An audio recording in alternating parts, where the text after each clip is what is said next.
I'll tell you what I'm not going to talk about. I'm not going to talk about anti-Semitism. Not because it's not important, because it's only one part of the problem that we face and one aspect of the problem that our organization wants to address. Today, I want to talk about the issue of delegitimization. Now, first of all, it's a very difficult word to say. Try saying it 3 times, one after the other. You'll see what I mean. But the idea is that this relatively innocuous term has become, for Israel, probably the largest threat to our political existence in the last 20 years. And I want to explain the background. Yesterday, in one of the lectures, it was noted that there were 2 events which occurred in 2001. You remember there was the Durban conference, and then 2 days, that was this morning actually, and 2 days later, we had 9/11. But the reality is that our story begins in 2000, when we were, Irit didn't mention, but I spent 20 years also as the Israeli government's lawyer for the peace process. So as you can see, I'm not really good at what I do. Yeah. But in July 2000, I was with Ehud Barak at Camp David.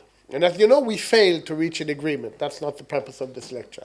But you also need to remember that Arafat was blamed for the failure by Clinton publicly. And that was one of the major factors for the eruption of the Second Palestinian Intifada in the year 2000 in September.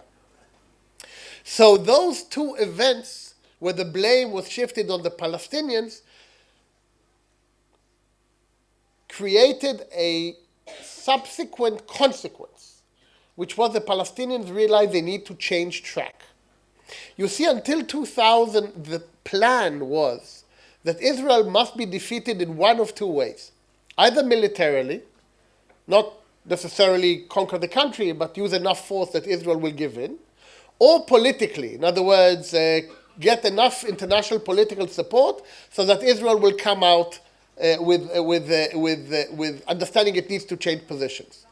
By the year 2000, it became clear to everyone that neither of these tactics were succeeding. And so the Palestinians came upon a new idea, a new tactic, a formal policy of delegitimization of Israel. It was formally launched in Durban, South Africa in 2001. It's called the Durban Strategy. It has a name. And it has 2 components.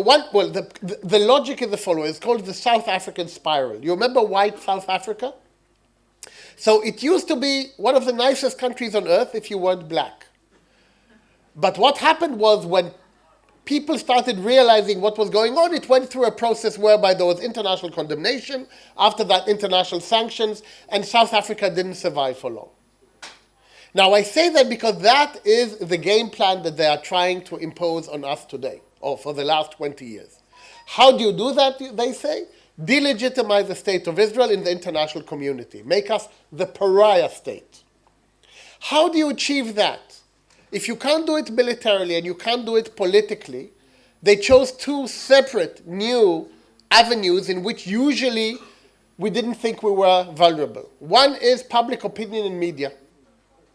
Launch a campaign of delegitimization, use catchphrases which the media will love, 30-second sound bites.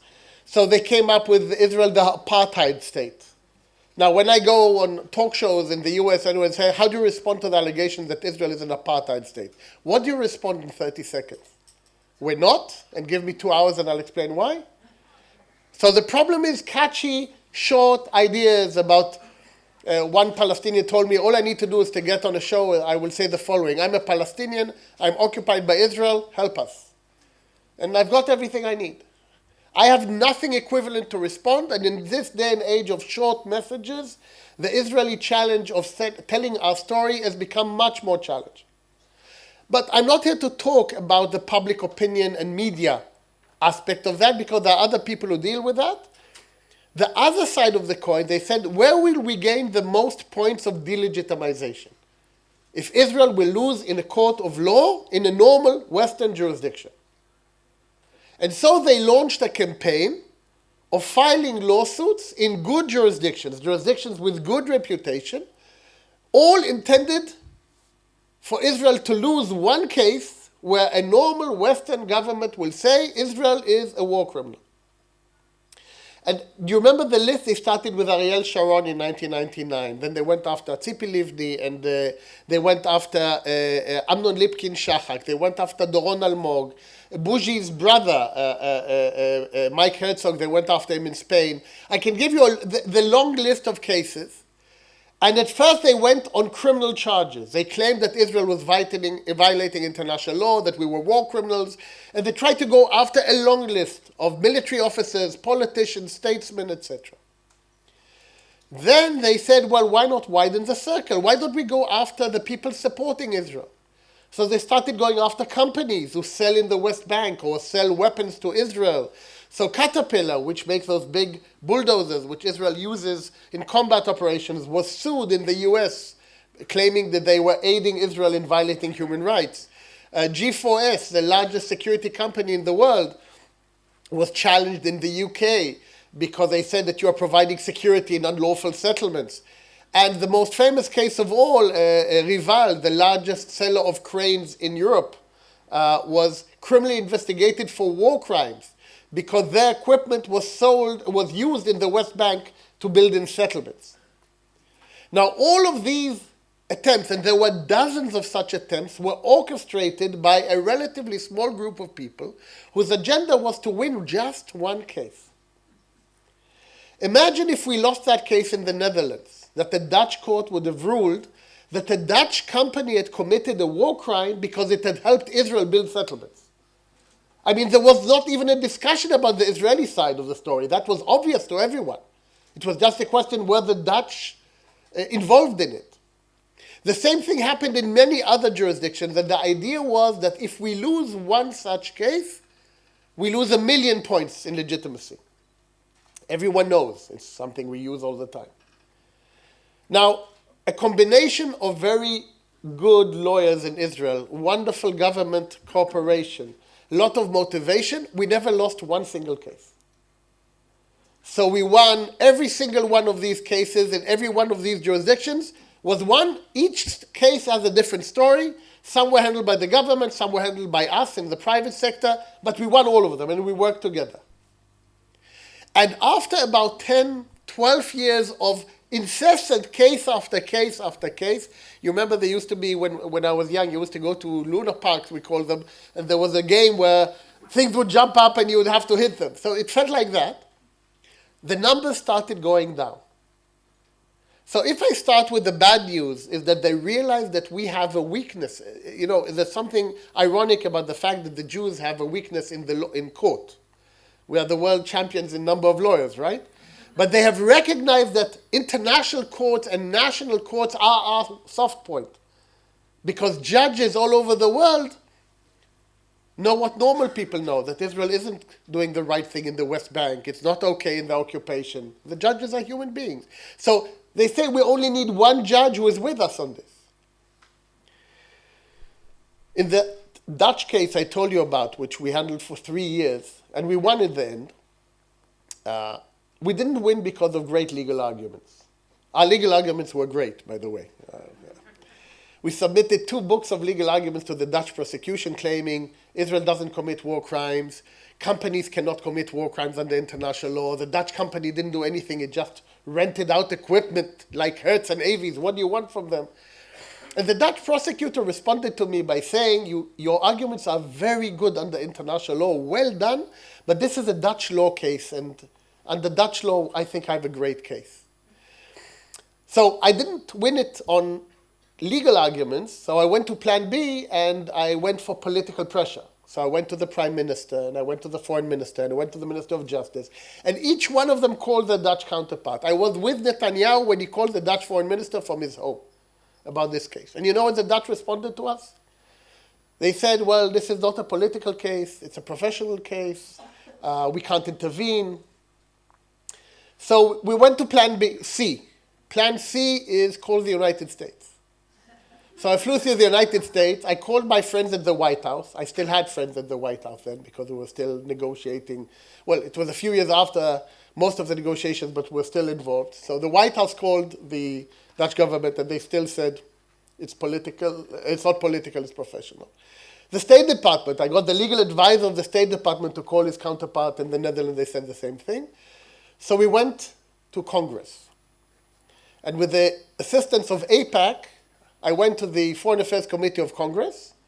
And in that Foreign Affairs Committee, the bipartisan heads of the committee agreed to send a letter to the Dutch government. I wrote the draft. But you know, when you write a draft for such a committee, you are very careful. They took my draft and they added one sentence I would never had the audacity to write. They added the sentence, should you decide to continue with this course of action, it will have serious consequences for the future of US-Dutch relations. That is how we won the case in the Netherlands. Yeah, because 3 weeks later, the Dutch Minister of Justice convened... The Dutch Minister of Justice convened a special meeting where he said to everyone, we need to close down this case. Who is the crazy prosecutor who brought this case in the Netherlands in the first place? Now, why am I telling you this story? Because we did not win it on legal grounds. I don't know what would have happened if we had reached the case. Now, our legal arguments were great, really, and I think they were correct. But this is a Dutch judge in a Dutch court. And yet, in spite of what I say now, of all the numerous cases which were handled by private sector and by the government, we never lost one case. And they lost steam. And so today, and this is good news, the list of new cases is very small. But now I'm going back to some bad news. What they have realized is that we're very good at handling such cases. We are surprisingly good at handling such cases. So they have decided to focus their efforts on one specific location, the International Criminal Court, to which I'm going in a moment. But before I get there, I also want to say that the most important thing in handling these cases was the fact that we were working together, government, private sector, all working together to optimize. Unfortunately, sometimes that doesn't work well. I'll give you 2 examples. In both examples are examples of good-meaning people who make stupid decisions. There was the case of an Israeli guy who was invited to lecture in the United Kingdom, and then they decided to cancel his lecture because they realized that he had been involved with the Israeli government. So he decided to sue them in a UK court. We all told them it's a mistake, because suing in the UK court, if you win, no one will hear. If you lose, everyone will hear. He lost.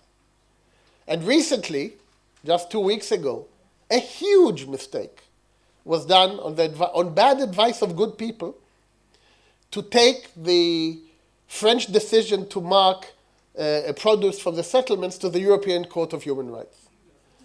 Of Justice, sorry. So let's make it clear. So instead of just losing in France, we now lost to all of Europe. Now, when you do the risk analysis, all of us told them, don't do it. It's not worth, not only do we think you won't win, but even if you do win, it's not worth the risk. But they wouldn't listen. So now we have a much bigger problem. But this is a side issue. The fact that we have well-meaning, intelligent people who make mistakes is part of who we are. Fine. But if I go to the final topic, which is the International Criminal Court, the Palestinians have now focused all of the efforts on the court. Now, the case against Israel in that court is of 2 types. Type number 1 is, I call the war crime case.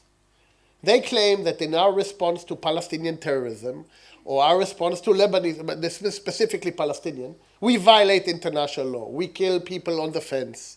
We shoot families in their homes. You can choose a war crime they claim we committed.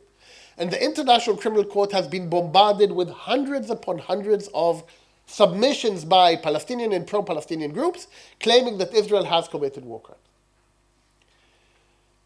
The International Criminal Court has a problem. We are not a member of the court. And because we're not a member of the court, that does not mean that the court does not have automatically jurisdiction. Why? Because the court jurisdiction can occur in one of, I'm going legal for a moment. Either you are a member of the court, either by accession or by de facto agreement to a certain case. This won't happen. But you can also get jurisdiction, for example, if the offense was committed by a citizen of a member of the court, which again, Israelis are not, but imagine if one of them has dual citizenship, it raises issues. But the third most problematic option is if the offense was committed in the territory of a member of the court. And you remember that the Palestinians requested recognition as a state in the United Nations? It was only for this. Because what they did the following day, they said, we agree to the jurisdiction of the court. So the Palestinian agenda is now saying, we are now a non-member state of the United Nations, therefore we are a state. Therefore, any offense committed on our territory and we are a member state, the court has jurisdiction. This was a long-term plan, very well executed by the Palestinians. And the prosecutor agreed with him. So now the prosecutor, for the last 3 years, the prosecutor's office has been deliberating whether to launch an official investigation of Israel. Now, in the delegitimization world, this is a significant event. So that is why they're focusing all efforts there. The decision is close. And because we realize that there's another side to this story, because, look, if they go after Israel for alleged war crimes, we have a very good response. Look at what Hamas is doing. They're firing rockets at civilians, they're kidnapping civilians, they're shooting civilians. In our case, we claim, at worst, it was unintentional. In their case, it's intentional. So it's not a great case to take on Israel, because our actions pale against the other. But they have another case, and that is the settlements. And the allegation, just like in the Netherlands or in all the other cases I told you about, everyone knows the settlements are unlawful. And because the settlements are unlawful, all of your activities are a violation of international law, you're violating Palestinian rights, and on that we'll take you to the International Criminal Court. To that we did not have a good counterbalance argument, because they're not establishing settlements in Israel, right? So we don't have an equivalent story to tell. For that reason, at the beginning of this year, we at the association submitted a criminal complaint to the International Criminal Court against Abu Mazen and all the Palestinian leadership. What was the complaint about? The program of paying the salaries of all terrorists in Israeli jails. Now, you need to understand, the more people you kill, the higher salary you get. There are people who, after committing minor offenses and discovering that they didn't meet the threshold for payment of salary and pension, went on to commit additional terrorist attacks to pass the threshold. And all of these people are being paid by the Palestinian Authority. And in our submission, what we said to the court was very simple. We said, look, it's not only that they're paying them after the fact. They're telling them in advance that if you commit the attack, we'll pay you. In other words, you are soliciting the attacks by promising money, status, pensions, everything, if you do ABC, and they have a list of activities for which you are allowed to get money, a lot of money. By the way, killing Israelis is by far the highest paying salary in the Palestinian Authority, way beyond anything else. So on that, we sent that to the court as a submission, and the logic of that submission was twofold. First of all, we wanted to explain to the court that they have no easy track. If they go after settlements, they also have that. Hopefully, that will deter them from entering the very complicated and political world of the Israeli-Palestinian conflict. But as a fallback, if they nevertheless decide over the next few weeks or months, which they may, to decide to launch a formal investigation into the Israeli settlement, that they will at least have a counterbalance issue, which I think is much stronger factually and legally, which may help us mitigate the event. And that is why our organization did that, because at the end of the day, we will not accept that our rights are violated by an entity which claims to be objective. In closing, I want to tell you that we don't know what will be the result with the court. They did not respond to our request for a meeting. They have not publicly said anything. But I know for a fact that they are thinking about it very carefully through our contacts in the prosecutor's office. And so I am quite confident that we will know in a relatively short period of time if we were effective or not. In closing, what I want to say is the delegitimization war in the legal battlefield is not about the legal battlefield, right? It's all about delegitimization. But the reality is we do have a vulnerability. We cannot afford to lose one such case. We, the Jewish people, we, the Israelis, and this is where delegitimization and anti-Semitism come together. In many of these cases, the agenda behind some of the people involved is anti-Semitic. When you come with me to such cases, you will see it. But it is couched in legal terms, and it is all about human rights, international law. It's all whitewashed. Now, for me, fighting anti-Semitism is obviously one of our biggest challenges, and our organization is geared to do that. But we are in parallel doing our best to support the other entities fighting the fight against delegitimization, which for me is an equally dangerous threat. Thank you very much.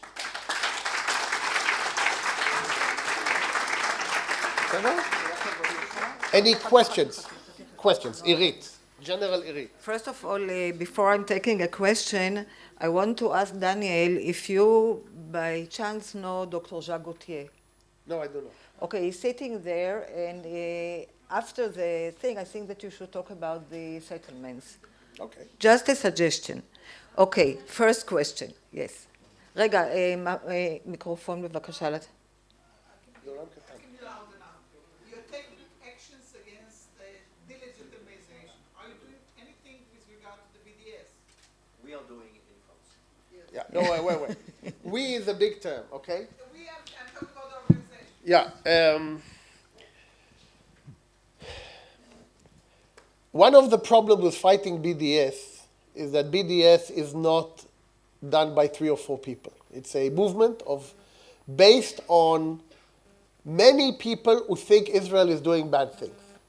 Now, Jonathan and I had a discussion over lunch. Where do we draw the line between legitimate criticism of Israel, which we believe everyone should be allowed to do, and illegal, unlawful, anti-Semitic, anti-Israeli incitement? It's very difficult to make that distinction. So on BDS, our conclusion has been that in order to fight such a, I would say, network of beliefs, you need to create a network of your own. So about 8 years ago, I proposed to the government that they set up an entity to coordinate the fight against BDS. Because there are great entities fighting BDS in every single location, but that were not coordinated. I'm glad to say that 2 years later, the government decided to, frankly, adopt my proposal and establish the Ministry of Strategic Affairs. That ministry has taken upon itself the role of coordinating the efforts of the thousands of good people fighting BDS globally. I think that I'm happy that it's in the right hands right now. We will still handle specific legal cases if they come our way, but let me say that our focus is to identify the specific cases where we can make a huge difference in a specific case, not a widespread, and BDS is very widespread. The ICC, are there outstanding arrest warrants to the effect that some of our leaders go abroad, and to what extent can they really execute these warrants? Okay, first of all, no, because the Israeli cases, there are actually more than one, haven't reached the stage of any arrest warrants being issued. In fact, they're still in the discussion of whether or not to launch a formal investigation, which is a preemptive stage, following which they need an approval from a pre-trial stage, but you've got a long way to go. So the answer is no, but if the case does move forward, then we've jumped one step forward toward that potential situation. Currently, we're not there, and let's be fair. We are going to hide under Uncle Sam very effectively in this case as well, because we are not the only non-member state concerned about the International Criminal Court. There's another one, and they speak American. So we'll be using them as our shield, I think. Yes, please. I am Jacques Gauthier, and now that I'm no longer undercover, I spent a great deal of my time over the last decades arguing that Jewish people, Israelis, are not thieves or trespassers or usurpers in any part of Jerusalem, any part of the Holy Land. But on the question of legitimacy, you've focused on what's happening in the courtrooms in different nations and the international court. But here's another perspective. A couple of years ago, I was invited to be a speaker for an interesting conference in Southampton, at the University of Southampton. I don't know if you remember this conference. The theme wasn't about whether the Jewish people are thieves, trespassers in East Jerusalem or Judea and Samaria. The theme was the legitimacy of the state of Israel and whether Jews can be anywhere in the territory of Israel according to international law. What was intriguing is that they had 50 speakers in 3 days. 2 speakers disagreed with their main thesis. One was Jacques Gauthier, I was invited, and the other was Alan Johnson. He backed out at the last minute. I tell you right away, the conference didn't take place. I stayed in. I was asked by a number of people who knew I was going to be participating to skip the conference because they were concerned that I would give it legitimacy. I chose to stay and to try to participate because my position is that you never say no when there's an opportunity to speak the truth, to present the narrative which counters the false narratives of the Palestinians. Well, the university withdrew its permission at the last minute, so they went to court. They lost. They couldn't force the university to have the conference. They appealed. They lost again. They scheduled the conference the following year. And this time the university said yes, provided you give us £100,000 for security. They went to court to try to force the university to remove the conditions. They lost again. And what's interesting about my acceptance of the invitation, I'll share this now. I didn't want to share it before. They forgot to take me off the email trails. For about a year, I kept receiving emails, which I've now printed. My file is this thick. You want to see solidarity? And what's sad is that about a third or 40% of the participants were Israelis. They were Jewish. And wow, do they ever hate the state of Israel. What was interesting is that I was able to gather these documents and print them. And I don't know what I'm going to do with this, but I have emails from so many who forgot that one guy Give it to on the chain was Jacques Gauthier. And, but I'll tell you this, the animosity is real. The unity is astonishing. And that disturbs me when I see the lack of unity among so many in Israel. Not just politically, from so many different perspectives. And I plead with you, on the question of the legal status of Jerusalem, the legal status of the land. Read my stuff. The rights were given to the Jewish people. They were given in a conference in San Remo in April of 1920. Those rights were then codified, Treaty of Sèvres, followed by the Mandate for Palestine, followed by the Treaty of Lausanne. It's all there. You were given the rights.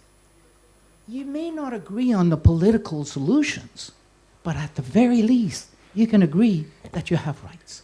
So the battlegrounds are the campuses where they want to convince the students in America, in Canada, in Europe, that there's no legitimacy for a Jewish state at all. Thank you very much. I just want to respond in a 40-second response to this. I was invited to a conference in Amsterdam about 3 years ago. I was one of 2 Israelis invited. Everyone else was Northern European governments, European NGOs. I later learned the Arab League and the prosecutors from the International Criminal Court. And the topic was, should Israel be prosecuted for war crimes? And I discovered I was a sacrificial lamb at the conference. And I stood up at the conference and I decided to go after consulting with my colleagues in the government. And I stood up there and I said, look, you gave me 10 minutes. I'm quite clear that I'm the token Israeli Jew in the room, okay? But if you had given me more time, I could explain to you why there is no case against Israel, because the arguments against the illegality of the presence is wrong. And the vice president of the Arab League, who wasn't the host, stood up and said, you have 10 more minutes, like he was the host. So I spoke for 10 minutes about the issues you're talking about, and they didn't know what to say, because they had never heard it before. And that's the point I want to stress. No one has ever heard an organized argument coming from the state of Israel about our right to these areas. And that is one of the things that we're trying to find a way to change.